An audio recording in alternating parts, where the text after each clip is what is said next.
Students, आज हम 10th mathematics की एक्सरसाइज 3.2 का फर्स्ट सम सॉल्व करेंगे।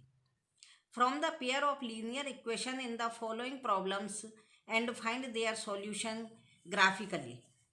इसका फर्स्ट सम है 10 students of class 10th took part in mathematics quiz. If the number of girls is 4 more than the number of boys, find the number of boys and girl who take part in the quiz.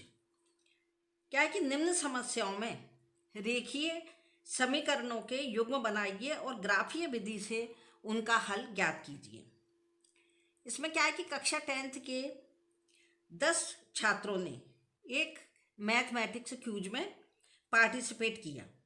यदि उसमें लड़कियों की संख्या जो है वो लड़कों की संख्या से कितनी है, मोर देन 4, यानी कि 4 अधिक है। लड़कियों की संख्या कितनी है, ज़्यादा है कितनों से, लड़कों से 4। तो प्रतियोगिता में भाग लेने वाले लड़कों की और लड़कियों की संख्या फाइंड करनी है। इसमें हमें सबसे पहले उन्होंने क्या दिया है कि 10th के जो बच्चे हैं उनमें लड़कों की जो संख्या है वो कितनी है, लड़कियों की संख्या से 4 अधिक है, और दोनों मिलाकर के जो लड़के और लड़कियां हैं वो कितने हैं, 10।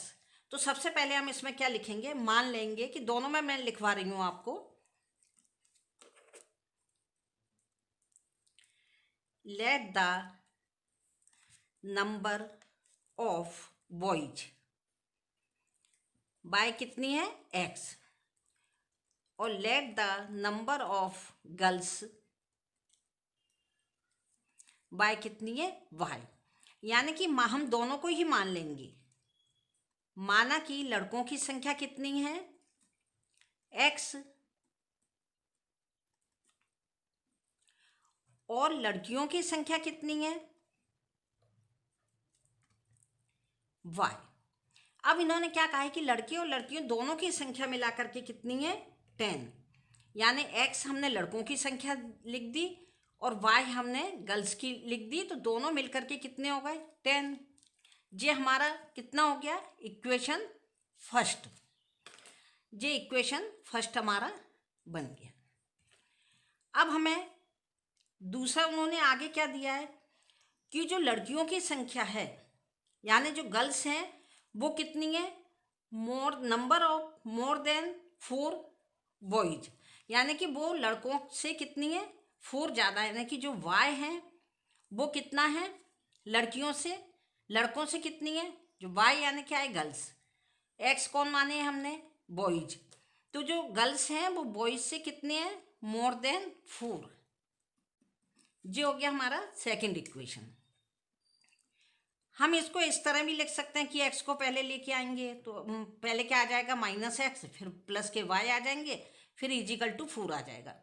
लेकिन इसकी आवश्यकता इसलिए नहीं पड़ेगी क्योंकि जब हम इसको ग्राफिकल मेथड से हमको इसे सॉल्व करना है, तो जब हम ग्राफिकल मेथड से इसको सॉल्व करेंगे तो वैसे भी हमको x की वैल्यू रखनी पड़ेगी। तो हम x की वैल्यू रखने के लिए क्या करेंगे, फिर इसको इसी तरह से बनाएंगे, इसलिए इसे एज इट इज रहने देते हैं। अब हम इसकी टेबल बनाएंगे क्योंकि टेबल बनाने के बाद ही हम इसको ग्राफीय विधि से या ज्योमेट्रिकली मेथड से सॉल्व कर पाएंगे। सबसे पहले हमारा इक्वेशन क्या है, फर्स्ट x + y = कितना है, 10। इसकी हम टेबल बनाएंगे।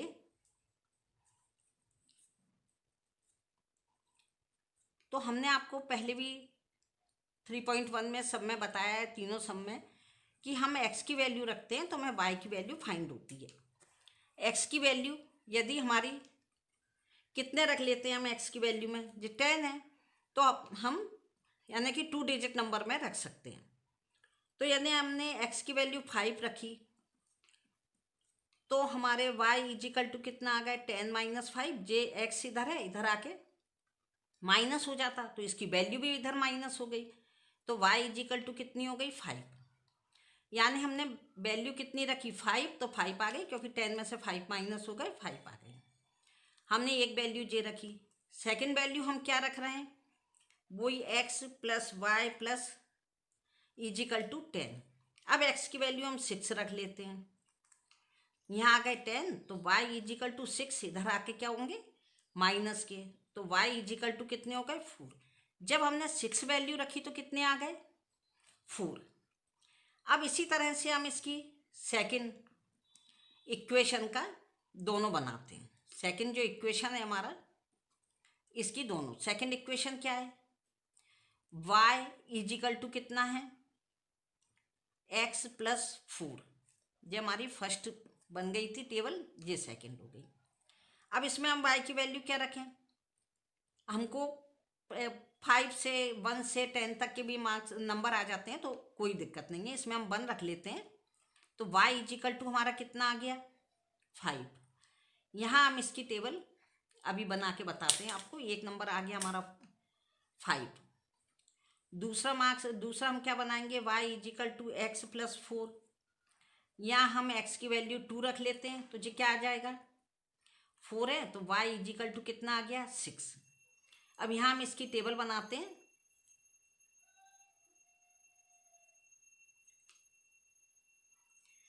x की वैल्यू हमने पहले में कितनी रखी? 5। 1 रखी, x की वैल्यू 1 रखी तो y इजिकल टू कितना आ गया? 5। और फिर दोबारा हमने कितनी रखी? 2 रखी तो कितना आ गया? 6। अब हम इस टेबल को ग्राफ में ड्रॉ करेंगे। इसकी वैल्यू 5 ली, 1 2 3 4 5। जब हमने x की वैल्यू 5 ली तो हमारा कितना आया? ये x की बिंदु है और ये y की है, तो 5 लिया तो यहाँ 5 आ गया।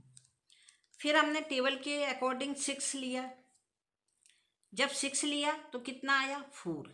यहाँ हमने 6 लिया तो 4 आ गया। इसे हम लाइन को, इन बिंदुओं से हम लाइन को, इन पॉइंट से लाइन को ज्वाइंट करते हैं। अब इसके बाद में हमने सेकंड टेबल में क्या लिया? फिर 1 की वैल्यू ली, x इजिकल टू 1 लिया तो कितना आ गया? 5। 1 लिया तो कितना आ गया? 5। और जब 2 लिया तो कितना आ गया? 6। 2 लिया तो 6 आ गया। अब इस पॉइंट को भी हम लाइन से ज्वाइंट कर देंगे।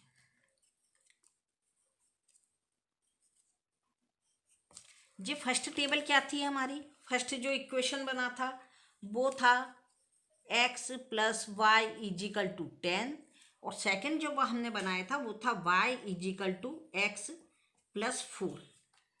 अब हमें ये देखना है कि हमने जो लाइन इसको की है, ये x इजिकल टू कितना आ रहा है? 3। ये जो लाइन आ रही है ये x इजिकल टू 3 आ रही है और y इजिकल टू कितना आ रहा है? 7। यानी कि अब हम इसके जो हमने सॉल्यूशन निकाला है वो x और y की जो वैल्यू है वो हमने किस में निकाली है? इसमें। ये किस लाइन पर एक दूसरे को प्रतिच्छेद कर रहा है, यानी कि इंटरसेक्ट किस लाइन पर कर रहा है?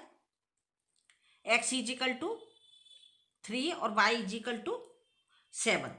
इसलिए अब हम इसका आंसर लिखेंगे तो इसमें क्या लिखेंगे कि these 2 lines intersect at 3 and 7, so x equal to 3 और y equal to 7 is the required solution. यानी कि जो ग्राफिकल मेथड से हमने किया था तो इसमें क्या था? दोनों ग्राफ परस्पर बिंदु 3 और 7 पर इंटरसेक्ट कर रहे हैं, इसलिए इसका क्रमशः जो आंसर होगा वो क्या हुआ? x इजिकल टू 3 और y इजिकल टू 7।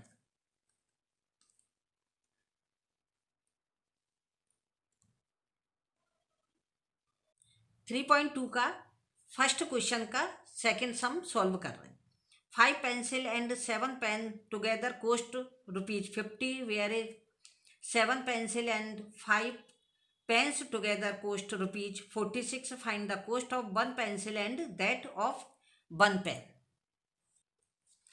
अब हम इससे करेंगे कि एक पेंसिल की कोस्ट को फाइंड करेंगे पहले और एक पेन की। तो इसके लिए हम मान लेंगे कि एक पेन, यानी कि हम लिखेंगे let the cost of 1 pencil by ₹x और let the cost of 1 pen by कितना हो गया? ₹2। y। अब हमें ये करना है कि यदि एक पेंसिल की कीमत कितनी है x, तो 5 पेंसिल की कितनी होगी 5x, और एक पेन की जो कॉस्ट है वो कितनी है y, तो 7 पेंसिल की कितनी, 7 पेन्स की कितनी होगी पेन्स की y, इजिकल टू जब दोनों की कीमत को जोड़ लेंगे तो वो कितने की आई 50 की। ये हो गया क्वेश्चन इक्वेशन फर्स्ट।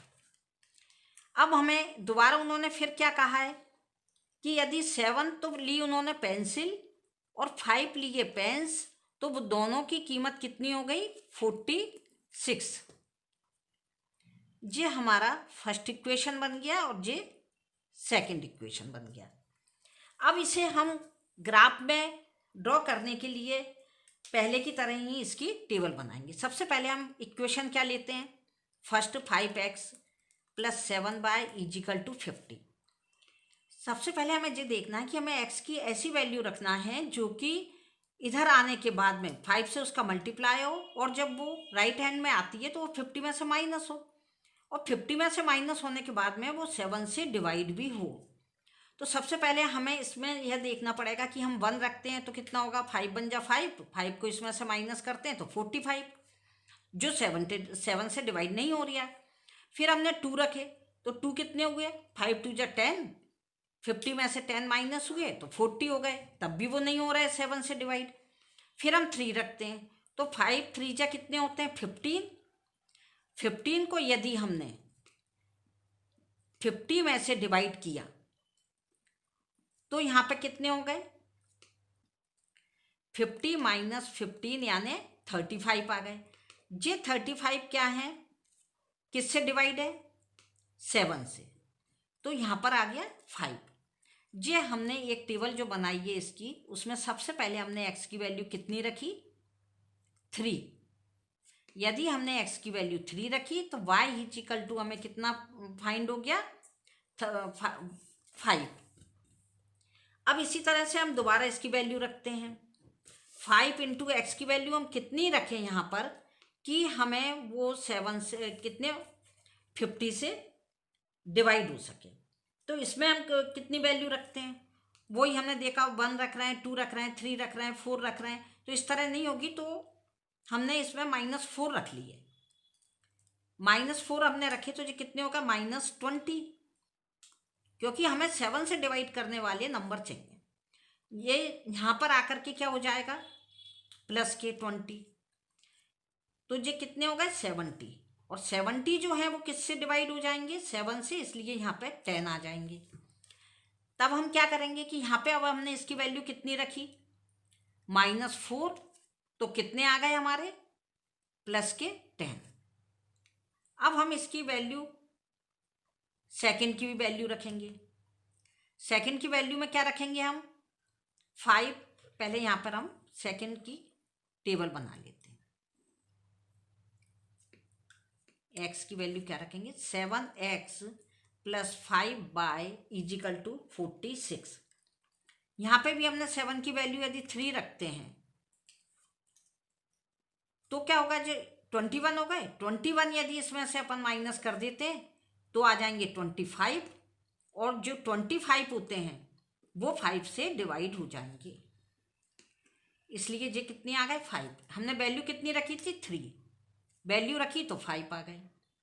अब दोबारा हम फिर 3 की इसमें x की वैल्यू क्या रखेंगे, अब हम x की वैल्यू इसमें 8 रख देते हैं। तो 8 रखी हमने तो ये कितना हो गया था 5y = 46। 8 7 जा 56, 5y = कितना आ गया 46। ये आ गए 5y = 46। ये चीज़ यहाँ आ गई तो जो माइनस के हो गए 56, यानी कि माइनस के कितने आ गए 10, तो y = -2। जब हमने इसकी वैल्यू कितनी रखी 8, तो हमारे पास में कितने आ गए -2। ये हमारा टेबल तैयार हो गई बनकर। इसकी टेबल में पहले हमें फर्स्ट इक्वेशन की टेबल क्या बनी, x की वैल्यू हमने 3 रखी तो हमें y = 5 फाइंड हुआ। x की वैल्यू हमने जो 3 रखी तो y इजिकल टू 5 कहाँ आया? इस जगह पर, इस पॉइंट पर क्या आ गया? जब हमने x की वैल्यू 3 रखी तो y इजिकल टू 5 आ गया। फिर सेकंड नंबर पे हमने क्या वैल्यू रखी? -4 रखी। अब ये -4 कहाँ पर आ रहे हैं? इस जगह पर। जे -4 रखी हमने वैल्यू इस जगह पर, -4 -3 -4। हमने जब -4 रखी इसकी वैल्यू तो कितने आ रहे थे? 10। अब ये 10 किस जगह पर आएंगे? जब हमने -4 रखी वैल्यू तो 10 इस पॉइंट पर आएगा। यहाँ -4 रखी तो 10 फाइंड हो गए। इस पॉइंट को हमने ज्वाइंट कर दिया।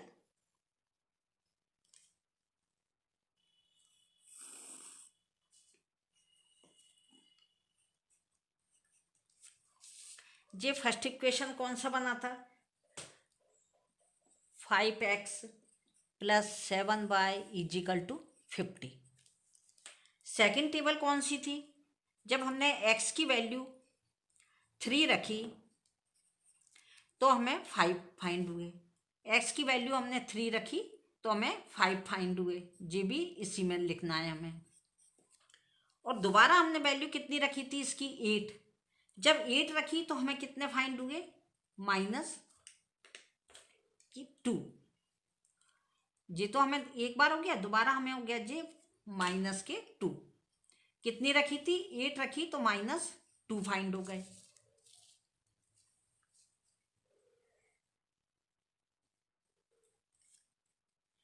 अब इस पॉइंट को हमने इससे जॉइंट कर लिया।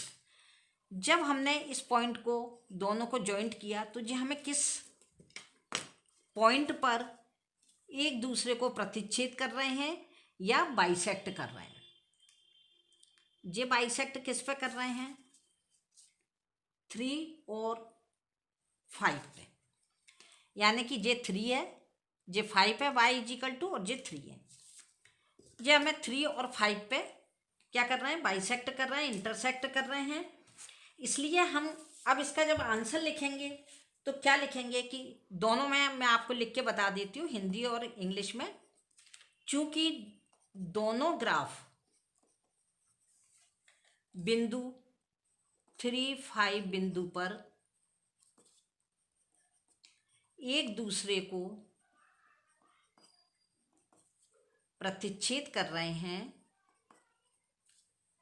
करते हैं, अतः x = 3 और y = कितना हुआ? 5। ये x = 3, y = 5। यानी कि पेंसिल की जो मूल्य हुआ, पेंसिल का मूल्य कितना हुआ? ₹3। और पेन का मूल्य कितना हुआ? ₹5। इंग्लिश मीडियम के बच्चों को लिखना है तो वह कैसे लिखेंगे? These